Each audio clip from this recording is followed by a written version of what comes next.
26ರಂದು ಭೀಮಾ ತೀರದಲ್ಲಿ ಚಿನ್ನದಂಗಡಿಯ ಬಿಗ್ ದರೋಡೆ ನಡೆದಿತ್ತು. ಈಗ ಆ ದರೋಡೆ ಕೇಸನ್ನು ಪೊಲೀಸರೀಗ ಬಯಲಿಗೆಳೆದಿದ್ದಾರೆ.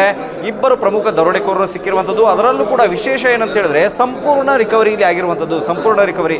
ನನ್ನ ಹಿಂದೆ ಏನು ನೋಡ್ತಾ ಇದ್ದೀರಿ, ಹಲಸಂಗಿ ಗ್ರಾಮದಲ್ಲಿದ್ದಂಥ ಚಿನ್ನದ ಅಂಗಡಿಯಲ್ಲಿ ಅಂದರೆ ಮಹಾರುದ್ರಣ್ಣ ಅವರಿಗೆ ಸೇರಿದಂಥ ಚಿನ್ನದ ಅಂಗಡಿಯಲ್ಲಿ 250 ಗ್ರಾಮ್ನಷ್ಟು ಚಿನ್ನಾಭರಣ ಮತ್ತೊಂದು ಕಡೆಗೆ 1.5 kg ಬೆಳ್ಳಿ ಏನಂತಂದರೆ ಬೆಳ್ಳಿಯ ಆಭರಣಗಳು ಕಳ್ಳತನವಾಗಿದ್ವು. ಅವತ್ತು ಏನಂತಂದರೆ ಆ ಇಬ್ಬರು ದಂಪತಿಗಳು ಅಂದರೆ ಮಹಾರುದ್ರ ಮತ್ತು ಅವರ ಪತ್ನಿ ಕೂಡ ಸಾಕಷ್ಟು ಗೋಳಾಡಿದರು.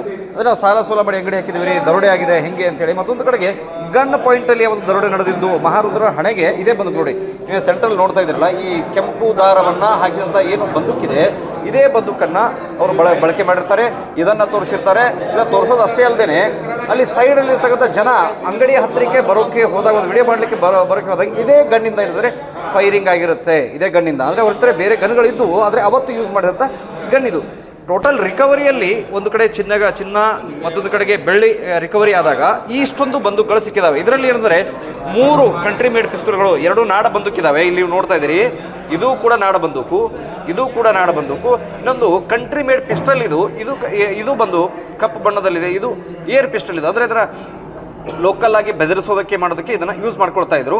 ಫೈರಿಂಗ್ ಮಾಡಬೇಕಾದ್ರೆ ಇವುಗಳನ್ನ ಬಳಕೆ ಮಾಡ್ಕೊಳ್ತಾ ಇದ್ರು ಅಂತಕ್ಕಂಥ ಮಾಹಿತಿಗಳು ಇದ್ದಾವೆ. ಇನ್ನೊಂದು ಕಡೆಗೆ ನಾವು ನೋಡ್ತಾ ಇದ್ದೀವಿ, ಇಷ್ಟೊಂದು ಪ್ರಮಾಣದಲ್ಲಿ ಎಷ್ಟು ಪ್ರಮಾಣದಲ್ಲಿ ಚಿನ್ನ ಕಳ್ಳತನ ಆಗಿತ್ತು, ಬೆಳ್ಳಿ ಕಳ್ಳತನ ಆಗಿತ್ತು, ಸಂಪೂರ್ಣ ರಿಕವರಿ ಮಾಡುವಲ್ಲಿ ಈಗ ಪೊಲೀಸರು ಯಶಸ್ವಿಯಾಗಿರುವಂಥದ್ದು. ಮತ್ತೊಂದು ಕಡೆಗೆ ಸ್ವತಃ ದಂಪತಿಗಳು ನಮ್ಮ ಜೊತೆಗಿದ್ದಾರೆ. ಒಂದು ಕಡೆ ಮಹಾರುದ್ರ ಅವರಿದ್ದಾರೆ, ಅವರ ಪತ್ನಿ ಪ್ರೇಮ ಅವರು ಕೂಡ ಇದ್ದಾರೆ. ಅವ್ರನ್ನೇ ಮಾತಾಡ್ತಾರೆ ಇವತ್ತು ಯಾವ ರೀತಿ ಅವರಿಗೆ ಫೀಲ್ ಆಗ್ತದೆ. ಯಾಕಂದರೆ ಅವತ್ತು ಏಷ್ಯಾನೆಟ್ ಸುವರ್ಣ ನ್ಯೂಸ್ ಜೊತೆಗೆ ಮಹಾರುದ್ರ ಅವರು ಅವ್ರ ಪತ್ನಿ ಮಾತನಾಡುವಾಗ ಕಣ್ಣೀರನ್ನು ಹಾಕಿದರು. ಸಾಲ ಸೋಲ ಮಾಡಿದ್ದೀವಿ ರೀ, ನಾವು ಸಾಲ ಸೋಲ ಮಾಡಿ ಅಂಗಡಿ ತೆಗೆದಿದ್ದೀವಿ, ಇದು ನೋಡಿದ್ರೆ ದರೋಡೆ ಆಗಿ ಹೋಗಿದೆ, ನಾವು ಹೆಂಗೆ ಮಾಡೋಣ ಅಂಥೇಳಿ ಈಗ ಅವ್ರನ್ನೇ ಮಾತಾಡ್ತಾರೆ. ಅವತ್ತಿನ ದಿನ ಮತ್ತು ಇವತ್ತಿನ ದಿನ. ನಮಸ್ಕಾರ ಸರ್. ಅವತ್ತಿನ ಏನು ಮಾತಾಡೋಕ್ಕೂ ಆಗ್ತಾಯಿಲ್ಲ, ಅಷ್ಟು ಭಯ ಆಗಿಬಿಟ್ಟಿತ್ತು ಸರ್. ಯಾಕೆ ಸಂಪೂರ್ಣ ಮುಸುಕದವರಂದು ಪೊಲೀಸ್ ಗನ್ ತೋರಿಸಿದಾಗ ನಮ್ಗೆ ಏನು ಮಾತ್ರ ಗೊತ್ತಾಗ್ತಿಲ್ಲ. ಎಲ್ಲ ಆಭರಣ ತೊಗೊಂಡಿದ್ರು, ನಾವು ಸಾಲ ಸೋಲು ಮಾಡಿದ್ದೇವೆ ಸರ್. ಸುಮ್ಮನೆ ಅವ್ರು ಕೇಳ್ತಾರೆ, ತೆಗೆದು ಕೊಡ್ತಾ ಹೋಗಿದ್ರೆ ಅವತ್ತು. ಹೌದು ಸರ್, ಅವ್ರು ಬೇಗ ಕೊಡ್ತೇವೆ ಶೂಟ್ ಮಾಡ್ತಾ ಅಷ್ಟು ಮಾತಾಡೋದು ಸರ್, ಫಾಸ್ಟ್ ಮಾತಾಡೋದು ಸರ್. ನಮ್ಗೆ ಧೈರ್ಯ ಹೋಗುತ್ತೆ ಸರ್. ಪೊಲೀಸ್ ಇಲಾಖೆ ನಾವು ಹಿಡಿದು ಕೊಡ್ತಾರಲ್ಲ ಅನ್ನೋ ನಮ್ಗೆ ನಂಬಿಕೆನೂ ಅಷ್ಟು ಕಳೆದು ಹೋಗುತ್ತೆ ಸರ್. ಯಾಕೆ ಸಾಲ ಸೋಲು ಮಾಡಿದ್ದೇವೆ ಸರ್, ಭಾಳ ಹೇಗೆ ಸರ್ ಸಾಲ ತುಂಬುದು ಹೆಂಗೆಲ್ಲ ಅಂತೇಳಿ ಅದು ಪೊಲೀಸ್ ಭರವಸೆ ಕೊಟ್ಟರು ಸರ್. ಆ ಭರವಸೆ ತಕ್ಕ ನಮಗೆಲ್ಲ ಹಿಡಿದು ಕೊಟ್ಟರು. ಎಷ್ಟು ಮೌಲ್ಯ ಹಾಕಿತ್ತು ರೀ ಚಿನ್ನ ಬೆಳೆ ಸರ್? ಅದು ಅಂದಾಜು ಅಪ್ ಟು 25-30 ಲಕ್ಷ ತನಕ. 30 ಲಕ್ಷ. ಹೌದು ಸರ್. ಈಗ ಎಷ್ಟು ರಿಕವರಿ ಆಗಿದೆ? ಎಲ್ಲ ಟೋಟಲ್ ಅಪ್ ಟು 100% ರಿಕವರ್ ಮಾಡಿಕೊಡ್ತೀವಿ. ಹೌದು ಸರ್, ತುಂಬ ಧನ್ಯವಾದ. ನಾವು ನೋಡ್ತಾ ಇರ್ತೀವಿ 100% ರಿಕವರಿ ಆಗೋದು ಭಾಳ ಅಪರೂಪ. ಇಲ್ಲ ಸರ್, ನಮ್ಮದೇ ಅಪರೂಪ, ನಮ್ಮ ಲಕ್ಕಿ ಅಂತ ಸರ್. ಹೌದು ಹೌದು ರೀ. ನಮ್ಮ ಅವತ್ತು ಕಣ್ಣೀರು ಹಾಕಿದ್ರಿ, ಸಾಲ ಭಾಳ ಮಾಡೀವ್ರಿ, ಹೆಂಗೆ ರೀ ಹಿಂಗಾದ್ರೆ ನಮ್ದು ಹೆಂಗೆ ರೀ ಜೀವನ ಅಂತೇಳಿ. ಇವಾಗ ಖುಷಿ ಆಗ್ಲತ್ತಾರೆ ಸರ್. ಆದರೆ ಎಲ್ಲನೂ ರಿಕವರಿ ಆಗ್ತದೆ ನಮ್ಗೆ ಗ್ಯಾರಂಟಿನೂ ಇತ್ತಲ್ಲ ರೀ. ಪೊಲೀಸ್ ಡಿಪಾರ್ಟ್ಮೆಂಟ್ ಕಷ್ಟಪಟ್ಟು ಹುಡುಕೊಟ್ಟು ಧನ್ಯವಾದ ಹೇಳೋಕೆ ಇಷ್ಟಪಡ್ತೀವಿ ರೀ. ಆದ್ರೆ ಅವತ್ತು 2ರಷ್ಟು ಕಣ್ಣೀರು ಹಾಕಿದ್ರೆ 4ರಷ್ಟು ನನಗೆ ಖುಷಿ ಆಗ್ಲತ್ತಾರೆ ಸರ್ ಹುಡುಕೊಟ್ಟೋದಕ್ಕೆ ರೀ. ಆದರೆ ಎಲ್ಲರೂ ಸಾಲ ಸೋಲು ಮಾಡೋದು ಏನು ಜೀವನನೇ ಸಾಕಪ್ಪ ಅಂತ ಅನಿಸ್ಬಿಟ್ಟಂಗಿತ್ತು ರೀ. ಆದರೆ ಈಗ ಪೊಲೀಸ್ ಡಿಪಾರ್ಟ್ಮೆಂಟ್ ಹೇಳೋಕೆ ಹೆಮ್ಮೆ ಅನ್ಬೋದು ಸರ್ ನಮ್ಗೆ.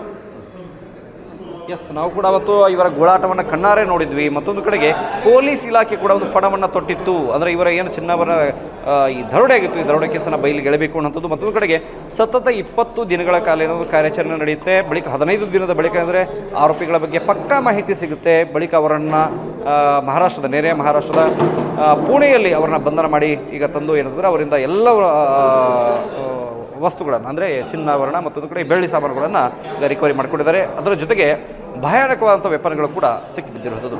ವಿಜಯಪುರದ ಕೇವಣಪ್ಪ ಜೊತೆಗೆ ಷಡಕ್ಷರಿ ಏಷ್ಯಾನೆಟ್ ಸುವರ್ಣ ನ್ಯೂಸ್.